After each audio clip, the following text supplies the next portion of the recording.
ఓం మహాగణాధిపతయే నమః. ఓం గురుభ్యో నమః. ఓం శ్రీమాత్రే నమః. పరమేశ్వర స్వరూపమైనటువంటి జ్యోతిష, వాస్తు మరియు ఇతర అనేకమైనటువంటి శాస్త్రములను మనకు అందించినటువంటి మహర్షులకి నమస్కారం. హయగ్రీవ హయగ్రీవ హయగ్రీవేతియో వదేత్ తస్య నిస్సరతే వాణి జన్హుకన్యా ప్రవాహవత్. అరుణాం కరుణాతరంగితాక్షీం ధృతపాశాంకుశపుష్పబాణచాపాం అనిమాదిభిరావృతాం మయూకైః అహమిత్యేవ విభావయే భవానీం. శ్రీమాత్రే నమః. ప్రేక్షకులకి ఆ లలితాంబిక అమ్మవారి యొక్క అనుగ్రహం పరిపూర్ణంగా కలగాలని మనస్ఫూర్తిగా కోరుకుంటూ మనం ఈరోజు చెప్పుకోబోయేటువంటి టాపిక్ ఏమిటి అంటే షష్టగ్రహ కూటమి. ఇది ఎప్పుడు ఏర్పడుతుంది, దీని ద్వారా ద్వాదశ లగ్నాల వాళ్ళకి, లగ్నం తెలియని వారి రాసుల వారికి ఎటువంటి ఫలితాలు జరగనున్నాయి, మరియు ఏ పరిహార మార్గం చేసుకుంటే ఎటువంటి ఇబ్బంది కలగకుండా ఉంటుంది అనే విషయాలు మనం ఇప్పుడు తెలుసుకుందాం. అయితే ఇందులో ఏ ఏ గ్రహాలు కలుస్తున్నాయి చూసుకున్నట్లయితే శని కర్మకారకుడు, రాహువు, శుక్రుడు, బుధుడు, రవి, చంద్రుడు. అయితే చంద్రుడు ఒక 2 రోజులు మాత్రం, అంటే 29వ తేదీ మార్చి నుంచి మార్చి రోజు షష్టగ్రహ కూటమి ఏర్పడుతుంది. ఒక 2 రోజులు మాత్రం చంద్రుడు అక్కడ ఉండి దాని తర్వాత వెళ్ళిపోతాడు. పంచగ్రహ కూటమి ఉంటుంది దాని తర్వాత. అది కరెక్ట్గా 29 మార్చి నుంచి 15 రోజులు 5 గ్రహాలు కలిసి ఉంటాయి.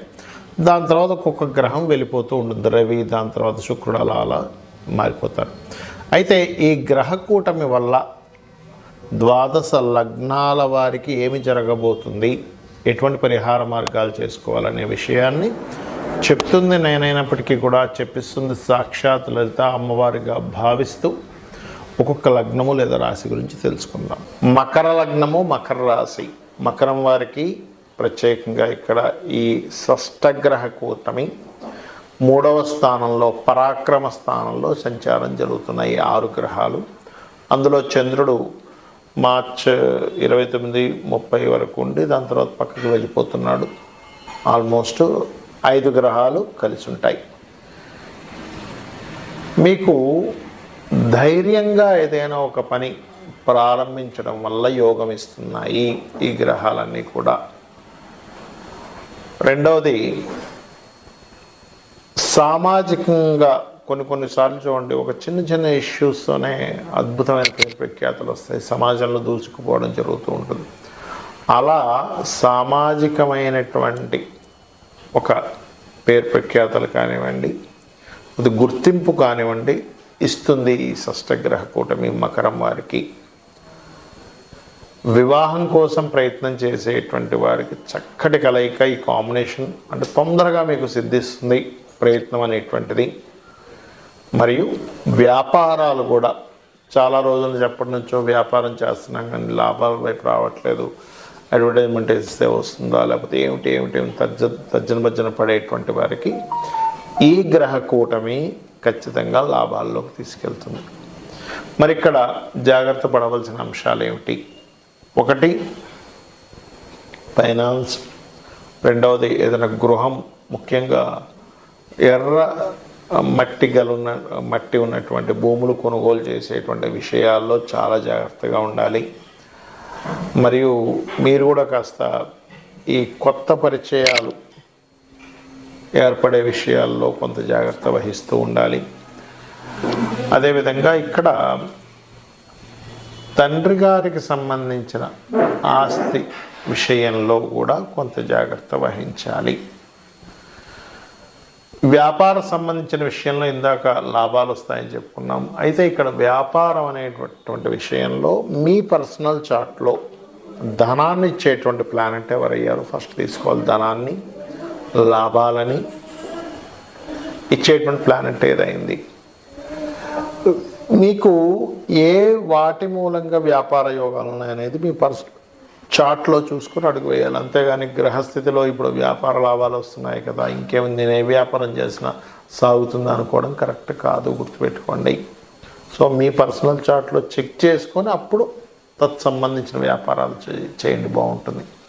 ఇక మీరు చేయవలసిన దేవతారాధన ఏమిటి అంటే లలితా సహస్రనామాలు శ్రవణము, పఠనము చేయడము, మరియు గోవులకి బెల్లము, క్యారెట్స్, గ్రాసము తినిపించండి శని మంగళవారాల్లోని. రాశి, నక్షత్రము, లగ్నము తెలియని వాళ్ళు కూడా ఏం చేసుకోవాలో చెప్తాను మీకు. షష్టగ్రహ కూటమి జరిగినటువంటి ఆ 15 రోజులు, అందులో ఒక గ్రహం పక్కకు పోగా 15 రోజులు పంచగ్రహ కూటమి ఉంటుంది. ఉన్నందుకు మరి నక్షత్రము, రాశి ఏమి తెలియని వాళ్ళ పరిస్థితి ఏమిటి, ఏం చూసుకోవాలి అంటే, ఒకటి, అందరూ కూడా ఫైనాన్షియల్ మ్యాటర్స్ సంబంధించిన విషయంలో చాలా జాగ్రత్తగా ఉండండి. ఉద్యోగ సంబంధించిన వాటి మీద ప్రభావం చూపిస్తూ ఉంటుంది. ఎందుకంటే శని భగవానుడు వెళ్ళి రాహుతోని, రవితోని, అనేక గ్రహాలతో కలిసి ఉన్నాడు. అనేక అవకాశాలు కూడా వస్తాయి, రావని కాదు, కానీ తొందరపాటు నిర్ణయాలు తీసుకోకండి. అదేవిధంగా సంతాన సంబంధించిన విషయాలు, వివాహ సంబంధించిన విషయాల మీద దీని ప్రభావం ఉంటుంది. అంటే జన్మజాతకం ఉన్నా లేకపోయినా దీని ప్రభావం వీటి మీద ఎక్కువగా ఉంటూ ఉంటుంది. మరి ఇది కాలం మీద ఎటువంటి ప్రభావం చూపిస్తుంది? సర్వసాధారణంగా ఆ సమయంలో గ్రహణాలు కూడా ఉన్నాయంటున్నారు. మార్చి 14, మార్చి 29. అయితే మన ఇండియాలో గ్రహణం లేదు కాబట్టి మన ఇండియా మీద పెద్ద ఎఫెక్ట్ ఏమీ ఉండదు.